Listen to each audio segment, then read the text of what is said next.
When you think of bossing, one of the things that most of us take for granted is overhead prayers. That is, protect from magic, protect from missiles, and protect from melee. While most bosses use multiple combat styles, for example the General Gardar at Bandos and the God Wars dungeon uses both melee and ranged, the ability to protect from one of his styles, melee in this case, significantly lowers the damage you receive. On top of that, you can typically bring high defense bonuses in their other attack style, ranged in this case, which makes you even less prone to getting hit. But what about a player that doesn't have overhead prayers? And what about peers with only one defense, which limits their ability to have high defense bonuses in that second combat style? How would they go about bossing? I'm not entirely sure, but that's why Buds is starting off our countdown for the most unique accounts, season number 2 and episode number 9. Buds is a peer with 60 attack, 99 strength, and 1 defense. He's 31 prayer with 99 hit points, 99 ranged, and 99 magic. Buds currently has only 31 prayer and 1 defense and somehow has amassed 16 pets. Among those pets include being the first 31 prayer, 1 defense peer account with the Abyssal Sire, the pet Dark Core from the Corporal Beast, as well as the Lil Zik pet from the Theater of Blood.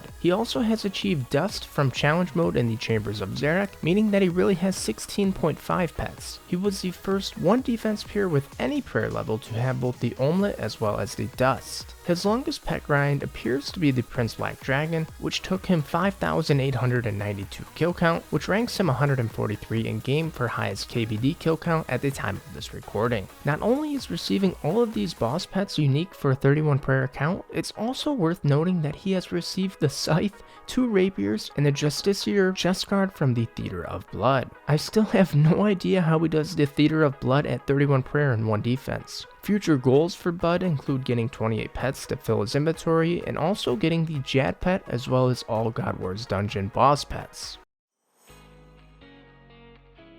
Next on our countdown is the player OhHiSlaew. OhHiSlaew is currently a maxed AGS peer sitting at 88 combat with 75 attack, 99 strength, and 1 defense. He's 52 prayer, 99 range, 99 magic, and also 99 hit points. OhHiSlaew is a completely maxed account sitting at 2,108 total level and 400 million total experience. Among that includes 63 million ranged experience, 51 million strength experience, and 39 million hit points experience. Maxing took him around 2.5 years, but it makes the account look so clean, so it was worth it. What caught my eye about this account and what is really unique is the fact that he has over 2,700 raids kill count. This puts him in the top 300 for Chambers of Yrack kill count. He's also rank 1 Chambers of Yrack kill count for peers by over 300 kill count. OhHiSlaew has seen 50 total items since the collection log was released and a few more before that time. On the log, he's missing only the Ancestral Top, Elder Maul, and Omelet Pet for the Chambers. For Challenge Mode, he's 46 kill count and is missing the Dust and of course the Capes. The downfalls that you don't see behind this crazy kill count is the difficulty finding a team.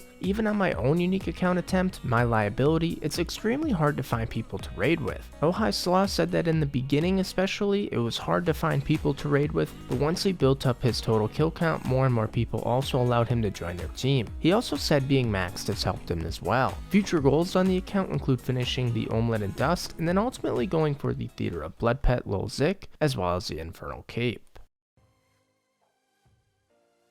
Next on our countdown of episode number 9 is the player Yrack. Yrack proudly represents the free-to-play community and his entire account has been based off of the free-to-play servers. To date, he is a level 3 skiller with 3 200 mils, including 200 mil smithing, 200 mil firemaking, and 200 mil crafting. His 200 mil smithing was his first 200 mil. He smithed rune plate legs at roughly 265k experience per hour. For 200 mil XP, this came out to 755 hours. It is important to note that his 200 mil smithing funded both his other 200 mils, firemaking and crafting. His second 200 mil was firemaking. This was achieved using the best tiered log available in free-to-play, U-Logs. Burning U-Logs yields roughly 293,000 XP per hour, which equates to 685 hours for 200 mil. Man, members really do have it much better, as Winter Tote gives more XP per hour and also gives Winter Tote crates after each game, which yield resources in different skills. Lastly, his third and final 200 mil to date was crafting. His crafting was strictly from cutting uncut emeralds. You can cut roughly 4,300 gems per hour, and uncut emeralds give 67.5 crafting experience per gem. This comes out to roughly 290k XP per hour or 690 180 hours alone for his 200 mil crafting. For just these 3 200 mils, over 2100 combined hours was required. But what if I told you that these 200 mils aren't even considered by him to be his biggest achievement? That's right, Yrack believes that his biggest achievement is actually his 99 rune crafting.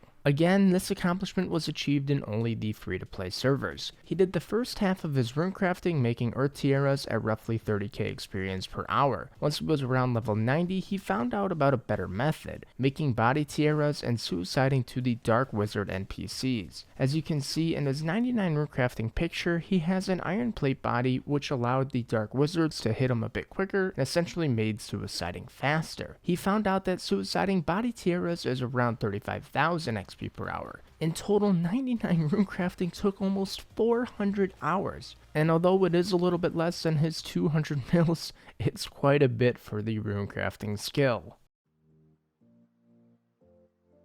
The next player on the countdown, Pledged, now known by the name Irritant, is believed to be the first player in old school Runescape with an untrimmed Herbler cape as an Iron Man account. As you may know from watching YouTube series such as Devious's, 99 Herbler is considered to be one of the hardest grinds for an Iron Man account. A lot of players use any XP lamps they get from genies or even from dark relics during raids on Herbler. So that was the backstory on Irritant's thought process when making this account and why he wanted to get an untrimmed Herbler cape. And well, he ended up succeeding, but not without some major setbacks in his planning. When Irritant first started, he thought that the best method of getting 99 Herbler would be through the Giant Mole. So in order to do the Giant Mole efficiently, Irritant knew that he needed full Darox. And on an Iron Man account, well, getting full Darox isn't the easiest thing to do, as he had to grind out barrows. By 368 kill count, he had the first 3 pieces, but was still missing the Darok legs. He went almost 1400 more KC dry for that piece, and eventually was able to grab it at 1766 KC. Man, what a sigh of relief as this 3-month grind was finally over. But then he began the Giant Mole and realized that the nests given dropped an underwhelming amount of herb seeds for farming. So he spent 3 months grinding Darok specifically for the Giant Mole, and his plan had completely failed him. You could say he was pretty irritated. Thanks to Devious's series, he was able to find another viable method. This included doing Aberrant Spectres while doing Kingdom of Miscellanea passively. The Aberrant Spectres grind was a tough one. He ended up having to kill 16,000 Aberrant Spectres, which took 4 months. Upon completion, he still had to get the secondaries, which included 50 hours of time for 6,000 Zamorak wines, and another 50 or so hours doing agility to collect enough marks of grace to buy Amulace. After all of that was completed, the easiest step was making the potions, a mere 100 hours, and at last, his goal was complete. To this day, Irritant has 2,127 total level and is working on maxing the Iron Man. And unexpectedly, after recording this on the front page of Reddit, I was caught off guard by yet another person to achieve this as well. Herbler, by the way. Herbler, by the way, achieved the same untrimmed 99 herb cape on an Iron Man, but his method was completely different. He did herbivore for the first 1 mil herb experience and then grinded 1800 farming contracts for the herb seeds, which he planted and eventually yielded the herbs required for 99 Herbler. Congrats to both on this insane accomplishment.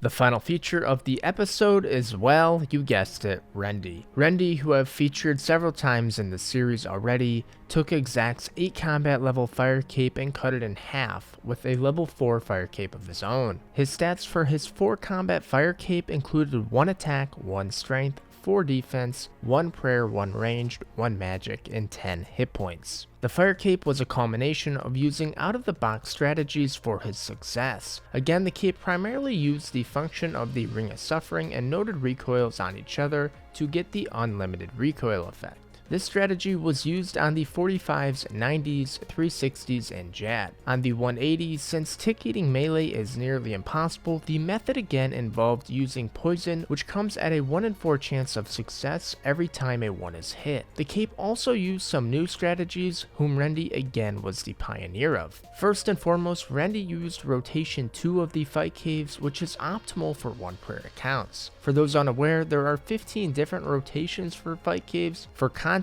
on Exact's 8 combat cape, he used a different rotation, rotation 5, which shows that Rendi was really relying on his own knowledge of the caves throughout the whole process. Rendi also used several foolproof strategies during the 4 combat run that he didn't use during his 9 combat cape to avoid dying. One such strategy was during the level 90 Rangers. Since you can't tick eat on 10 HP, Rendi realized that once he was 9 HP, his next heal would take him to 10 HP, making him unable to tick eat, and giving the Ranger roughly a 4 in 14 chance of one-hitting him. What he cleverly did was complete the quest One Small Favor to unlock the OHiSlaew, which increases a player's HP by 5 levels. So if he tick ate to 10 HP, his next drink would be the OHiSlaew to take him to 15 HP. And since Rangers can max up to only 13, he could never die and just resume tick eating. Another foolproof strategy that Rendi used was during Jad itself. During Jad's first attack, it is an out of sight attack. If it is a range attack, you literally have to perfectly tick eat within a 1 tick window. To time this correctly, his foolproof strategy involved keeping his NPC chat dialogue open. When the dialogue disappeared, he immediately knew that the attack was coming and he needed to eat. From there, he would have enough time to run to the other side of the Italy rock and set up the remainder tick eating. Rendi also used combo tick eating throughout this 4 combat completion, a strategy in which he said he hypothesized during his 18 combat fire cape. This is where the sacks of onions came in.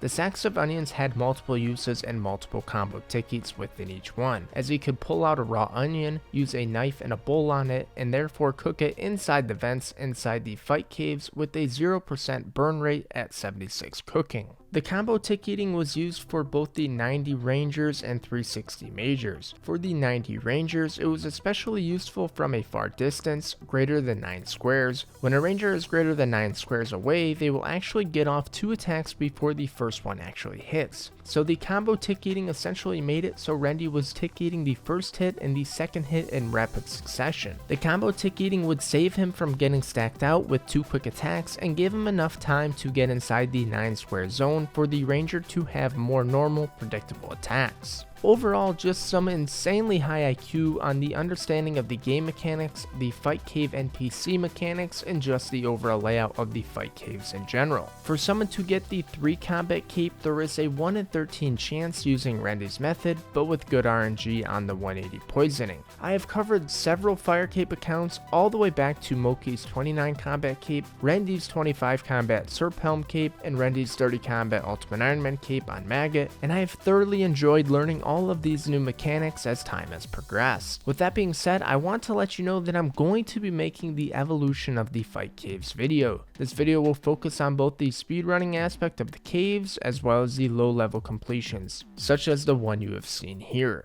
If you're interested in seeing that evolution of the fight caves video, then slap a like on this video for me. Thank you guys so much for watching, and if you enjoyed watching, I would appreciate a subscription to the channel. Guys, last year I uploaded only 24 videos to this channel. This year I'm going to try to double it and upload 48 of them, including the My Liability content very soon, I promise. Until then, thank you so much for watching. Take it easy. Peace. Whoa, wait. Oh my god, I knew this was gonna happen. As soon as I finish this video, I look on Reddit and there it is. Someone has achieved the 3 combat fire cape. Stay tuned, that will make a great season finale for episode number 10. And it also means I have to get to work here on the evolution of the fight caves video. So yeah, I gotta go. Bye.